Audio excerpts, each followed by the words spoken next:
of course, obviously, Castle Combe was very famous as a centre of the clothing industry.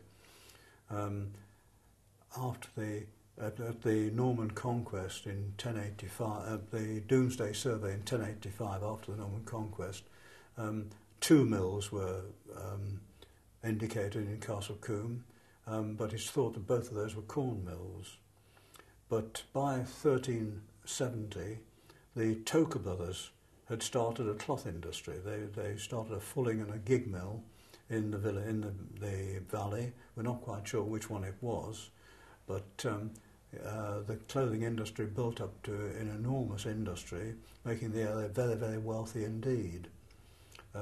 This was very largely because of the demand for cloth during the wars of the 15th century, when the troops were fighting the French on the continent, extensive wars there, and in command of a lot of those troops was Sir John Fastolf, who was the actual lord of the manor of Castle Combe.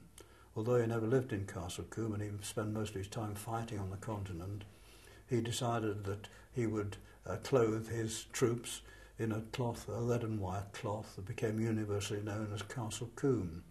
In fact, this cloth was exported all over the world, including the Middle East. There's evidence that there was a very extensive overseas export. When we come to Castle Combe, we can be sure that what had brought the woolen industry to Castle Combe was the search for fulling mill sites. We know there was a fulling mill in Castle Combe by 1340, but the best documentation comes from the period when Sir John Fastolf was Lord of the Manor, from 1409 to 1459, and then we have a great deal of information about what went on in the village. The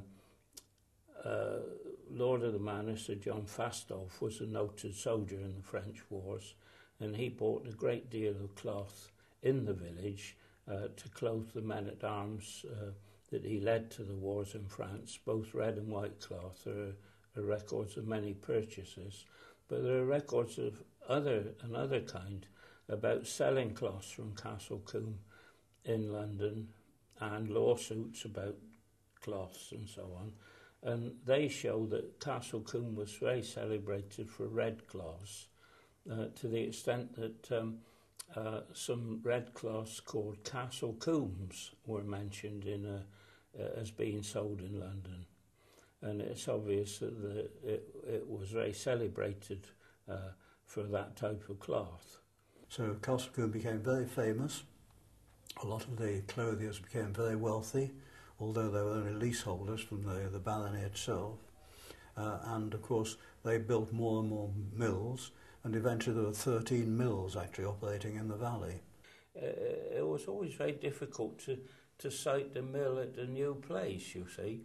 If you sited a mill between two well-established, anciently established mills, you got shouts of protest from the one below because you were stopping the water going to him when he wanted it, and the one above because you were penning the water back and so preventing his wheel working.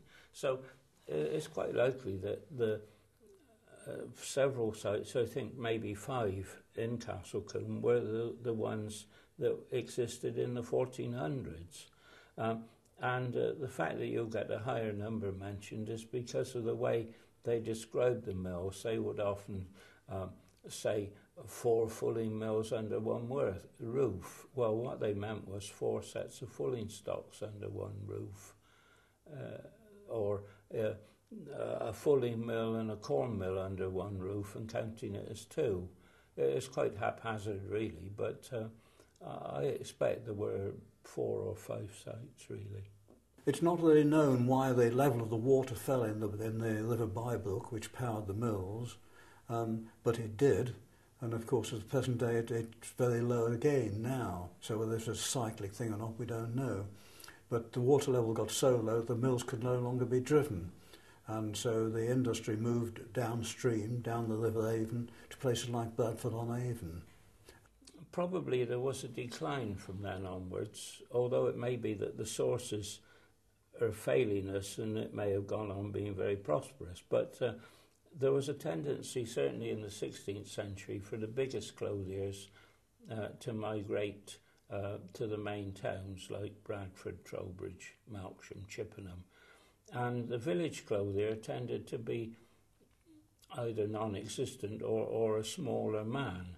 Now, in Castle Combe, the monuments in the church tell us that there were several clothiers still in Castle Combe in the 1700s. There's Francis Child in 1702, John Fisher 1726, Francis White 1736, and Walter Fisher 1764. They've all got monuments in the church, and the 1764 monument in particular is so elaborate that we can imagine that William Fisher was a very wealthy man still.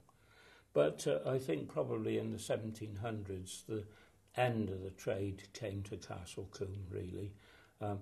By then the village clothier was becoming a rarity, really, and then of course when machinery came for processes other than fulling, the Bowbrook didn't really develop any factory sites to speak of, and the factories were built in Trowbridge, Bradford, and round about.